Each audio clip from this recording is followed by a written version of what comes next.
നമസ്കാരം. മെഡിക്കൽ കോളേജിലെ ലിഫ്റ്റിൽ കുടുങ്ങി നരകയാതന അനുഭവിച്ച തിരുമല രവി പരാതി നൽകാത്തതിനെ വിമർശിച്ച് രംഗത്ത് വന്നിരിക്കുകയാണ് ബിജെപി സംസ്ഥാന വക്താവ് സന്ദീപ് വാചസ്പതി. അദ്ദേഹം തന്റെ ഫേസ്ബുക്ക് പോസ്റ്റിലൂടെയാണ് ഇക്കാര്യം അറിയിച്ചിരിക്കുന്നത്. സംവിധാനത്തിൽ എവിടെയെങ്കിലുമുള്ള പിഴവ് പരിഹരിക്കാൻ ഒരു പരാതിക്ക് സാധിക്കുമായിരിക്കും. പക്ഷെ അതിനുപോലും അവസരം നൽകാൻ വിനീത വിധേയനായ ഈ അടിമ തയ്യാറല്ല.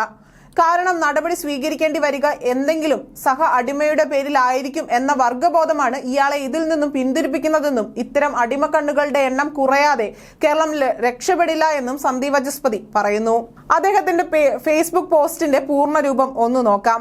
അമേരിക്കയിൽ അടിമത്തം നിർത്തലാക്കുന്നതിനും 10 വർഷം മുൻപ് തിരുവിതാംകൂറിൽ അടിമത്തം നിരോധിച്ചെന്നാണ് ചരിത്രം. എന്നാൽ അടിമവശം കേരളത്തിൽ ഇപ്പോഴും നിലനിൽക്കുന്നു എന്ന് ഇന്നത്തെ മലയാള മനോരമ വായിച്ചപ്പോൾ മനസ്സിലായി. തിരുവനന്തപുരം മെഡിക്കൽ കോളേജിൽ ലിഫ്റ്റിനുള്ളിൽ കുടുങ്ങി അനുഭവിച്ച നരകയാതന ഇയാൾ അർഹിച്ചത് തന്നെയാണ് എന്ന് ഈ പ്രതികരണത്തിൽ നിന്ന് മനസ്സിലായി. ഇദ്ദേഹം കൊടുക്കുന്ന ഒരു പരാതി കൊണ്ട് കുത്തഴിഞ്ഞ കേരളത്തിന്റെ ആരോഗ്യ രംഗം നന്നാവുമെന്ന പ്രതീക്ഷ ആർക്കുമില്ല.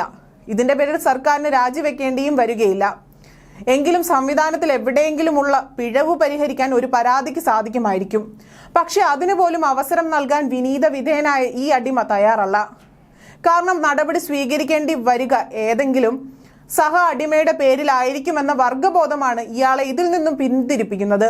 അങ്ങനെ വന്നാൽ ഇപ്പോൾ മുതലാളി എറിഞ്ഞു നൽകിക്കൊണ്ടിരിക്കുന്ന എല്ലിൻ കഷ്ണത്തിന്റെ എണ്ണം കുറഞ്ഞാലോ എന്ന ഭീതി, താൻ നിമിത്തം അടിമവശത്തിന്റെ ഒരു കല്ലുപോലും ഇളകാൻ പാടില്ല എന്ന ചിന്ത മാത്രമാണ് ഇത്തരം അടിമകളെ നയിക്കുന്നത്. അല്ലാതെ നാടിന്റെ പുരോഗതി ഇവർക്ക് ചിന്തയേയില്ല. ഇത്തരം അടിമ കണ്ണുകളുടെ എണ്ണം കുറയാതെ കേരളം രക്ഷപ്പെടില്ല. ഇങ്ങനെയായിരുന്നു അദ്ദേഹത്തിന്റെ പോസ്റ്റ്.